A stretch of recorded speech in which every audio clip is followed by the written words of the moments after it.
Hello guys, आज म काठमाडौँ पुगेपछि अब यसो तरकारी लिन र यस्तो च्याउ लागेको छ बल्ल उठ्यो। अनि त्यसपछि तरकारी लिन जाँदैछु बानेश्वरमा। 2-3 दिन भयो मासु पनि नखाएको, बाटोमा पनि बसमा खाइएन। अनि त्यही भएर अहिले टक्क हामीले बस्ने टोल हो यस्तो छ। यहाँनिर केएनके कलेज पनि छ। पूजा गर्छु म यहाँ मन्दिरमा, बानेश्वरको छक्कुबाको मन्दिर। अनि म चाहिँ यता छु।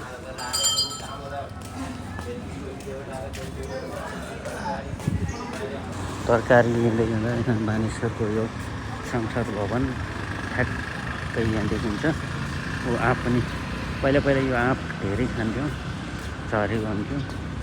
टक्कै राम्रो छ। म यहाँ तरकारी सब्जी मन्डी जाँदैछु। म चाहिँ यहाँ तरकारी लिन आएको छु। यहाँनिर थिए तरकारी पसल जाँदाखेरि मिना दिदीको पसल, तरकारी पसलमा आइपुगे। यहाँ रहेछ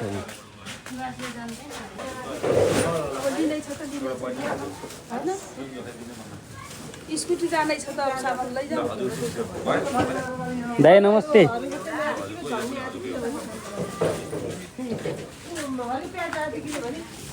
मैले चाहिँ तरकारी किनेर ल्याएँ। अब एकछिनमा मासु किन्छु। काठमाडौँमा पानी परेर छाता ल्याउन आएँ, फेरि मासु लिन गएको। पसल बन्द रहेछ। अब एउटा फेमसवाला बाटोमा 10 रुपियाँ पायो। 10 रुपियाँ पाएँ। कसको यो 10 रुपियाँ कहिले भेटा। कसैले यहाँ सूचना दिन्छु चाहिँ भेटाएको हो पैसा। कसको यो नम्बर यति नम्बरको 10 रुपियाँ हराएछ भने सम्पर्क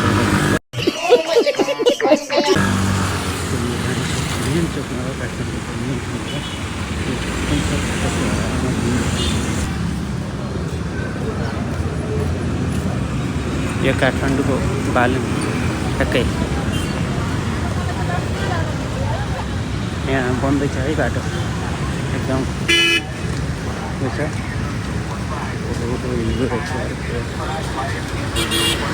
ल धेरै दिनपछि काठमाडौँको गर्मीबाट काठमाडौँको जाडो चाहिँ खाइयो है। यस्तो छ। जस्तो पछाडि साथीलाई पनि अगाडि आउनु लागेको छ। यस्तो लाज लाग्छ कि फर्स्ट पटक बनाइरहेको छु नि काठमाडौँ खाएर।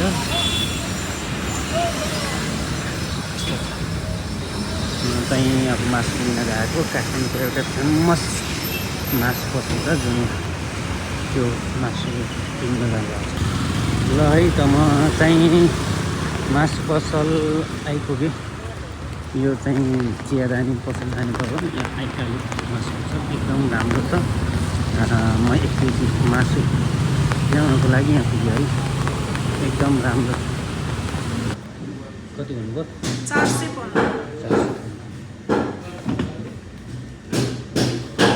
छाला निकाल्दैन। मजा नहीं आ रहा है। छाला निकाल्दैन है बाहिरको।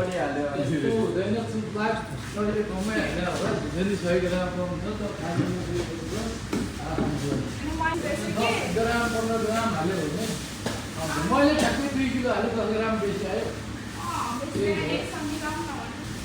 10 ग्राम मटरको त अनि 14 रुपियाँ आयो। छाला निकाल्दैन बाहिरको।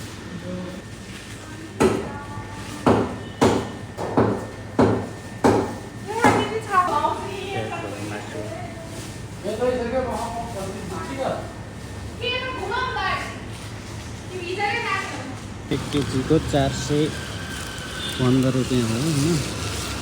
अहिले राम्रै छाला फालिदियो केटाले।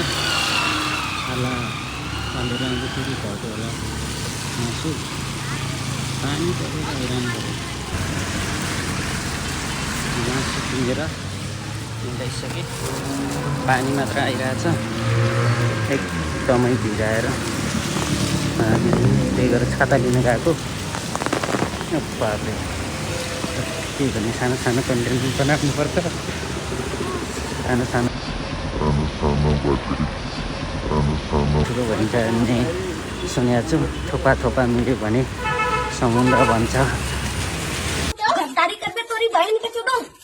त्यही भएर अलिक सानो सानो मान्छेलाई पनि सहयोग सपोर्ट गर्नुपर्छ है। यस्तो छ मलाई यो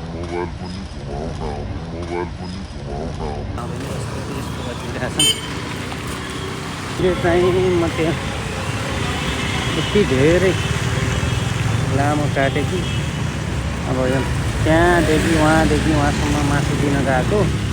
त्यो जाम छ बाटो काटौँ भने पनि यस्तो अप्ठ्यारो त्यही भदौ 23 गतिको आन्दोलनमा यहाँ धेरै मान्छेहरू यहाँनिर मरेर सहिद भएका थिए। अनि यहाँ चाहिँ संसद भवन हो। बाटोघाट है बाटोघाटको जाम छ ल है। बाटो काट्न पुलिस यस्तो बाटो छ भिमघाट धनगढीका जस्तो छैन। अहिले सरसफाइ गर्नुपर्छ। यस्तो फोहोर भएको थियो अलिक बजार आएर बजार गएर अलिक धनगढीतिर घरतिर गयो भने सरसफाइ पनि लाग्छन्। सबै चाहिँ राख्छु। छाता पनि यहाँ राखेँ। हेट लाउनु पर्ला अहिले। यस्तो छ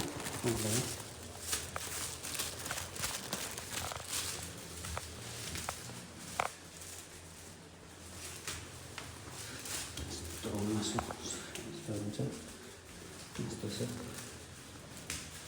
चाहिँ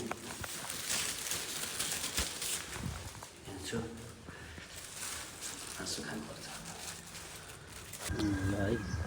म चाहिँ अब मासु पखाल्नु लागि यसरी पखाल्नुपर्छ। सानो सानो गरेर यसरी सबै यसरी पखाल्नुपर्छ सबै। यो यसरी गयो फेरि यसरी पखाल्छु। सबै यसरी पखाल्नुपर्छ एकदम पिस गरेर। टाइम लाग्छ। म एकछिन खोजेँ यहाँ बिचमा यसरी सफाइ खाना पाक्दैछ मासु पाक्दैछ सफा गरेर हाम्रो खाना आयो। एकदम खाजा पनि सुरु भइसकेको छ।